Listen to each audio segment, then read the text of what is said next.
Baik, setelah gelombang radio, contoh atau jenis gelombang elektromagnetik berikutnya adalah gelombang mikro atau microwave. Gelombang mikro merupakan gelombang elektromagnetik dengan frekuensi super tinggi, yaitu di atas 3 GHz. Coba ya. Jika gelombang ini diserap oleh sebuah benda, maka molekul dan atom pada benda tersebut akan bergetar sehingga muncul efek pemanasan ya. Jika makanan menyerap radiasi gelombang mikro, makanan akan menjadi panas dan masak atau matang dalam waktu yang singkat ya. Maka di sini digunakan untuk sebagai oven microwave ya, biasanya seperti itu, atau pencitraan gambar. Ini pencitraan gambar. Frekuensinya sekitar ini ya, 10 Hz atau panjang gelombangnya sekitar 3 cm. Pendek ya. Next, setelah gelombang mikro ada yang berikutnya yaitu gelombang inframerah ya. Gelombang inframerah merupakan gelombang elektromagnetik yang memiliki panjang gelombang lebih panjang dari cahaya tampak tapi lebih pendek dari radio ya. Gelombang inframerah memiliki jangkauan panjang gelombang antara 1000 nanometer dan 1 mm. Manfaatnya apa? Manfaatnya biasanya untuk infrared itu untuk remote ya, remote control ya, atau pencitraan juga untuk suhu tubuh itu bisa menggunakan inframerah. Nah, sekarang kan ada termogan ya, itu menggunakan inframerah. Sinar inframerah meliputi daerah frekuensinya 10⁻11 Hz sampai 10⁻14 Hz. Panjang gelombangnya sekitar 10⁻⁴ cm hingga 10⁻⁻1 cm. Oke, setelah inframerah ada cahaya tampak. Nah, ini. Gelombang cahaya tampak merupakan gelombang elektromagnetik yang bisa dilihat oleh indera penglihatan manusia. Jadi manusia hanya bisa melihat spektrum GM untuk yang cahaya tampak. Cahaya tampak terdiri dari spektrumnya Michiko Hibiniu kan gitu ya. Yang merah, jingga, kuning, hijau, biru, nila, ungu. Dengan urut-urutan seperti ini ya. Ini warna merah itu panjang gelombangnya lebih besar, sementara ungu panjang gelombangnya pendek. Kebalikannya, kalau panjang gelombangnya besar berarti frekuensinya lebih rendah, sementara yang ungu frekuensinya lebih tinggi. Oke, seperti itu. Ini contoh cahaya tampak ya, peristiwa pelangi itu ya, bisa dilihat.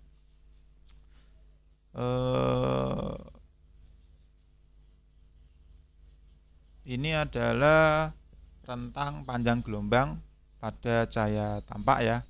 Untuk warna merah memiliki panjang gelombang 620 sampai 780 nanometer ya.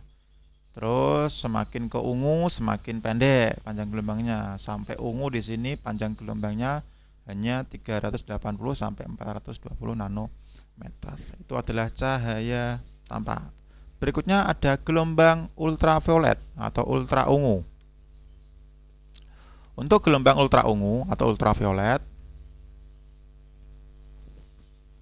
sebenarnya merupakan bagian spektrum warna ya, namun indera penglihatan manusia tidak mampu melihatnya.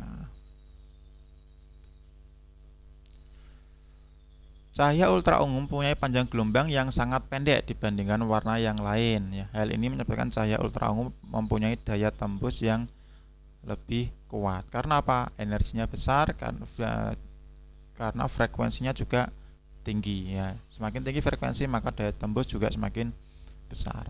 Cahaya ultra ungu mampu menembus kulit manusia ya. Jadi cahaya ultra ungu mampu menembus kulit manusia, bahkan bisa mengubah struktur sel. Jadi hati-hati ya.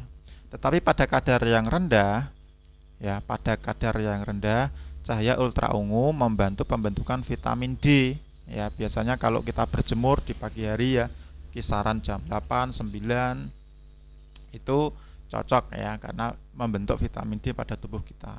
Namun pada kadar yang tinggi itu bisa mengakibatkan kanker kulit. Karena apa? Karena bisa merubah struktur sel di dalam kulit kita, jadi menembus kulit manusia ya. Cahaya ultraungu berada pada panjang gelombang kisaran 3 nanometer hingga 380 nanometer. Oke, setelah cahaya ultraungu ada sinar X ya atau X-ray. Sinar X mempunyai daya tembus yang luar biasa, lebih kuat dari cahaya ultraungu. Sinar X mampu menembus struktur lunak seperti daging dan kayu, kecuali struktur padat seperti tulang. Jadi tulang itu tidak bisa ditembus oleh sinar X. Makanya sinar X itu biasanya digunakan untuk rongsen ya, karena tidak bisa menembus tulang, akhirnya tulang tersebut dipantulkan ya. Dengan kemampuannya menembus daging, maka struktur tulang rangka bisa tampak pada layar film kan itu ya. Sinar X ditemukan oleh William Röntgen ya. Ini cikal bakal nama Röntgen itu ya dari nama beliau ya, Wilhelm Röntgen. Pada saat melakukan percobaan hamburan elektron bertegangan tinggi. Panjang gelombang sinar X antara 0,03 nanometer hingga 3 nanometer. Sangat kecil sekali untuk yang sinar X. Nah, ini spektrum gelombangnya. Tentu sinar X bisa dimanfaatkan untuk alat ya, untuk mendeteksi tulang ya, untuk sinar pencitraan tubuh manusia ya, menggunakan Röntgen tadi ya, dari nama Wilhelm Röntgen tadi. Itu adalah sinar X. Kemudian yang terakhir ada sinar gamma atau gamma ray. Gelombang sinar gamma biasa ditulis dengan simbol Yunani ya, simbolnya seperti ini, merupakan gelombang elektromagnetik yang paling kuat di antara gelombang elektromagnetik yang lainnya. Gelombang sinar gamma dapat menembus struktur padat, bahkan dapat mengubah struktur atom menjadi atom yang berbeda. Itu ya. Sinar gamma terjadi dari suatu proses reaksi nuklir sehingga menghasilkan radiasi yang cenderung berbahaya bagi makhluk hidup. Panjang gelombangnya sangat kecil sekali ya. 0,0003 nanometer hingga 0,03 nanometer ya. Atau biasa ditulis dengan 0,3 pikometer hingga 30 pikometer ya, piko. Ini adalah rentang gelombang gamma ya, antara sekian sampai sekian ya. Ini biasanya untuk pencitraan luar angkasa. Oke, itu adalah contoh-contoh dari gelombang elektromagnetik ya. Jadi di gelombang elektromagnetik tadi ada apa saja jenisnya? Ada gelombang radio itu ya, ada inframerah, ada cahaya tampak, ada sinar UV, ada sinar X, terakhir ada sinar gamma. Ya, kita mengurutkan berdasarkan frekuensi yang paling kecil ya, atau frekuensi yang paling sedikit. Oke, mungkin itu dulu anak-anak untuk penjelasan saya tentang gelombang elektromagnetik. Semoga bermanfaat dan kita ketemu lagi di pertemuan berikutnya. Wassalamualaikum warahmatullahi wabarakatuh.